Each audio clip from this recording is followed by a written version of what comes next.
আফগানিস্তান প্রথমবারের মতন সেমিফাইনাল ইতিহাস গড়ল আফগানিস্তান। কাকে হারিয়ে ইতিহাস সেই গড়ল? সেই বাংলাদেশ। যে বাংলাদেশ নিজেদেরকে বিশ্বসেরা টিম বলে। এই হারের দায় কে নেবে? বাংলাদেশের এই হারের দায় কে নেবে? তো আমি একটা জিনিস বলি, এর হারের দায় কাউকে নেওয়ার দরকার নেই। কারণ বাংলাদেশ সেই 2007 সাল থেকে তারা ওয়ার্ল্ড কাপ খেলছে, কোনোবার সেমিফাইনাল যায়নি, কোনোবার এশিয়া চ্যাম্পিয়ন হয়নি, কোনোবার ত্রিদেশীয় সিরিজও জেতেনি। আজকের ম্যাচটা দেখুন, আজকের ম্যাচটাতে 115 রান, মানে আফগানিস্তান যখন ব্যাট করছিল মনে হচ্ছিল যে আফগানিস্তানের সেমিফাইনালে যাওয়ার কোনো ইচ্ছা নেই। আফগানিস্তান বলতে চাইছিল যে ভাই, বাংলাদেশকে বলছে তোরা সেমিফাইনালে যা, আমরা যাব না। ফার্স্ট ইনিংস পর্যন্ত দেখে তাই মনে হচ্ছিলো যে আফগানিস্তানের মনে হয় কোনো রকম সেমিফাইনালে যাওয়ার ইচ্ছা নেই, বাংলাদেশ মনে হয় সেমিফাইনালে কোয়ালিফাই করবে। 12 ওভার 1 বলে 116 রান দরকার, সেই রান তুলতেও এরা পারে না।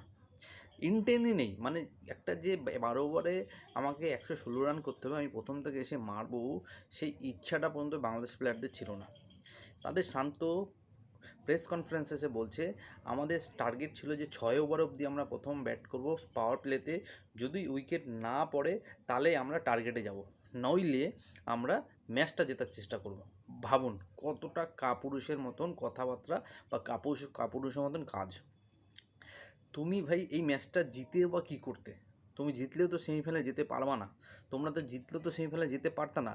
তাহলে এই যে মানে ড্রেসিং রুম বা ম্যানেজমেন্টের চিন্তাভাবনা, যে যদি ম্যাচ না যদি কোয়ালিফাই না করতে পারি, বা যদি পাওয়ার প্লেতে যদি উইকেট পড়ে যায়, আমরা কমসে কম ম্যাচটা জিতবো।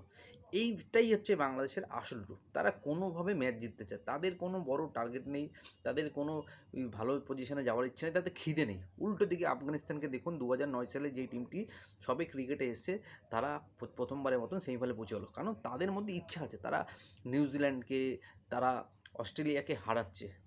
আর এই বাংলাদেশ শুধু মিরপুরে মাঠে খেলবে, খেলে জিম্বাবুয়ে, নেদারল্যান্ড, আয়ারল্যান্ড ওদের হারিয়ে বড় বড় কথা, মাঝে মাঝে ইন্ডিয়ার বি টিম, অস্ট্রেলিয়ার বি টিম, নিউজিল্যান্ডের সি টিম, এইসব টিমগুলোকে ওই মিরপুরের ঘূর্ণি পিছে হারিয়ে তাদের কিন্তু ভুয়ো একটা কনফিডেন্স আর ভুয়ো একটা প্রচার করে যাবে যে আমরা এখন আগের থেকে অনেক বড় টিম, আগে আমরা ছোট টিম ছিলাম, এখন কিন্তু আমরা বিশ্ব সেরা টিম। এই যে মেন্টালিটিটার জন্যই কিন্তু বাংলাদেশের আজকে এই হাল। আগামী দিনে বাংলাদেশের ক্রিকেট আরও খারাপ পজিশনে যেতে চলেছে। আফগানিস্তানের জন্য শুভকামনা। তারা যেভাবে ওয়ার্ল্ড কাপটা সেমিফাইনালে কোয়ালিফাই করলো, যেভাবে তারা মানে মাটি কামড়ে ধরে সেমিফাইনালটাতে উঠেই ছাড়লো, যেভাবে তারা বাংলাদেশকে হারালো, এর জন্য তাদের জন্য সত্যি আমরা গর্বিত। কারণ একটা ক্রিকেট নেশন, যার কাছে মাঠ নেই, পরিকাঠামো নেই, এশিয়ার একটি টিম কীভাবে কিছু না থাকলেও যে সেমিফাইনাল খেলা যায় বা বড় টিমকে হারানো যায়, সেটা কিন্তু আফগানিস্তান প্রমাণ করলো। উল্টো দিকে বাংলাদেশকে দেখুন, যাদের কোটি কোটি টাকার বোর্ড, যাদের প্লেয়াররা এত এত টাকা নেয়, তাহা সত্ত্বেও তারা কিন্তু একটা সেমিফাইনাল কোয়ালিফাই করতে পারে না। এই সাকিব আল হাসান দেখুন, আজকেও কিন্তু সে গোল্ডেন ডাক মারলো। যেখানে যারা সুপারস্টার হয় না, তারা কিন্তু বড় মাছের প্লেয়ার হয়। কালকে দেখুন অস্ট্রেলিয়ার সাথে যখন ইন্ডিয়ার খেলা হলো, সেখানে দেখুন রোহিত শর্মা, বিরাট কোহলি খেলতে পারছিল না, কিন্তু রোহিত শর্মা কী করলো, 41 বলে একটি 92 ইনিংস খেলো। যে বড় ম্যাচের বড় প্লেয়ার, তারাই হচ্ছে সুপারস্টার। আর সাকিব আল হাসানকে দেখবেন না যে কোনো দিন একা হাতে একটা ম্যাচ জিতেছে বা বড় ম্যাচ জিতেছে বা বড় টিমকে হারিয়েছে, তাই জন্য কিন্তু তাদের আজকে এই দশা। মোহাম্মদুল্লাহ রিয়াদকে তারা কি বলে? মোহাম্মদ রিয়াদকে বাংলাদেশিরা বলে আমাদের ফিনিশার, সাইলেন্ট কিলার বলে। এদের যদি কেউ বলে সাইলেন্ট কিলার, তাহলে ফেভিলিয়ার্স এরা কী? এরা তাহলে তো ভগবান। তো মোহাম্মদুল্লাহ রিয়াদ হচ্ছে নাকি তাদের সাইলেন্ট কিলার। যখন 19 বলে 39 রান দরকার, তখন সে 5টা ডট বল খেলে। ভাবুন, এই হচ্ছে তাদের সুপারস্টারদের অবস্থা। এইগুলোকে নিয়ে বাংলাদেশ 15 থেকে 20 বছর ক্যারি করছে। আমি এর আগে একটা পঞ্চতাণ্ডব বলে একটা আমার ভিডিও আছে, গিয়ে দেখে আসবেন। সেখানে আমি বলেছি তামিম ইকবাল, মুশফিকুর রহিম, মোহাম্মদুল্লাহ রিয়াদ, সাকিবুল হাসান, এরা কিন্তু বাংলাদেশের ক্রিকেটটাকে এগাতে দেয়নি। যাদের আপনারা সুপারস্টার ভাবছেন, তারাই আপনাদের আসল ভিলেন।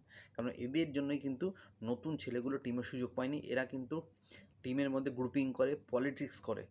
এদের সাথে রয়েছে হচ্ছে পাপন ভাই, আপনাদের বিসিবি বস। সাকিবুল হাসান, মোহাম্মদুল্লাহ রিয়াদ, মুশফিকুর রহিম এদের কিন্তু পাপন রাগাতে চায় না, কারণ এদের রাগালে কিন্তু পাপনের সিংহাসনচ্যুত হতে পারে। সেই জন্য সাকিবুল হাসান বা মোহাম্মদ রিয়াদ, পঞ্চপাণ্ডব এরা যা বলে পাপন ভাই তাই করে। যাকে টিমে আনার ইচ্ছা হয় সব কিন্তু এদের সাথে ডিসকাশন হয়, আর মিডিয়ার সামনে কিন্তু অন্যরকম একটা ভাব দেখানো হয়। এরা কিন্তু গোল মিটিং করে, এরা কিন্তু নিজেদের মধ্যে মিটিং করে ম্যানেজ করে চলে।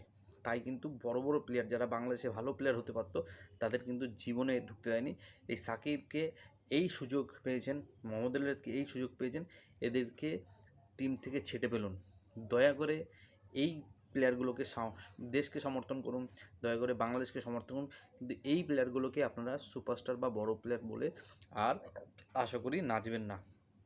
তো সবাই ভালো থাকবেন, আমার ভিডিও ভালো লাগলে সাবস্ক্রাইব করুন প্লিজ। তো টাটা, গুড নাইট, সবাই ভালো থাকুন।